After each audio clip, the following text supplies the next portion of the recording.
Patrick Hutzel from intensivecarehotline.com with another quick tip for families in intensive care. And today I want to again showcase to you what you get if you're a member of our membership, intensivecaresupport.org, membership for families of critically ill patients in intensive care, where we answer all your questions and where we also review medical records for you if that's what you like. So just reading out again how we help a member. It's just an example from one of the members that we think we helped to save their brother's life, who was very, very sick in ICU for many months, and the ICU team wanted to pull out on him, wanted to withdraw treatment on a number of occasions, saying, well, he's not going to improve. This is a young man, 35 years of age, with a young family. He's now, after many months in ICU, finally home and slowly improving. But anyway, let me read out one of the emails from our member, when her brother was in ICU, and how we advise our members. And you can get the same if you become a member at intensivecaresupport.org, and we can help you there. So here's an email from a member who says, thank you so much. My brother had a desaturation around 8 p.m. His oxygen dropped to 84. His heart rate was very high, and so was his blood pressure. My sister-in-law was there and said my brother was hyperventilating and turning red. The doctor thought he was agitated, but we are concerned he could get a heart attack, especially after the damage with the last cardiac arrest a few months ago. Do you think they should do another echocardiogram, or what other tests should be done? Any advice would be appreciated. And here is our response. Thank you so much for the update. You mentioned that your brother had desaturation down to 84%, and his heart rate and blood pressure was very high. We need to know his situation prior to and during the incident, for how long it occurred and how it was resolved. They need to always ensure that his tracheostomy tube is clear of any secretions that may impede the airway that could cause a desaturation. Another thing may be because he experienced a sudden onset of severe pain. He needs to be further monitored and referred accordingly for any recurring events like this. We haven't seen any online reports yet, again, from the nurses and doctors documenting the incidents.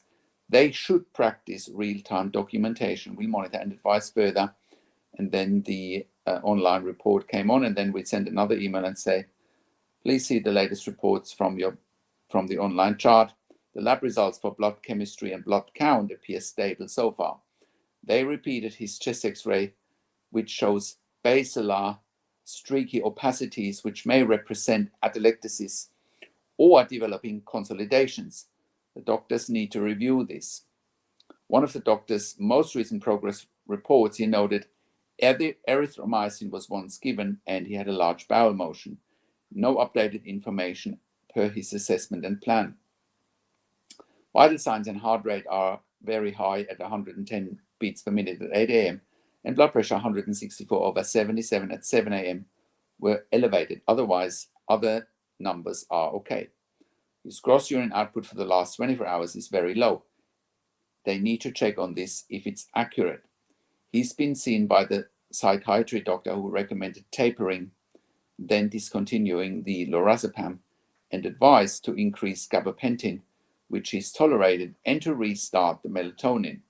The advice of the psych doctor needs to be discussed with the ICU doctors. Please see further details below. So there was nothing that suggested a heart attack, but furthermore, there was nothing that needed an echocardiogram at this stage. So, but in any case, this is how we advise our members and how we help them to make sense what can be a very overwhelming situation when you have a loved one critically ill in intensive care. And we really break down the medical records on a day-by-day basis and put layman's terms around it, because as you all know, intensive care teams tell you things in ways that you can't understand, and they only tell you half of the story. And that's why it's so important that you have someone reviewing the medical records in real time so you can make sense out of what's happening.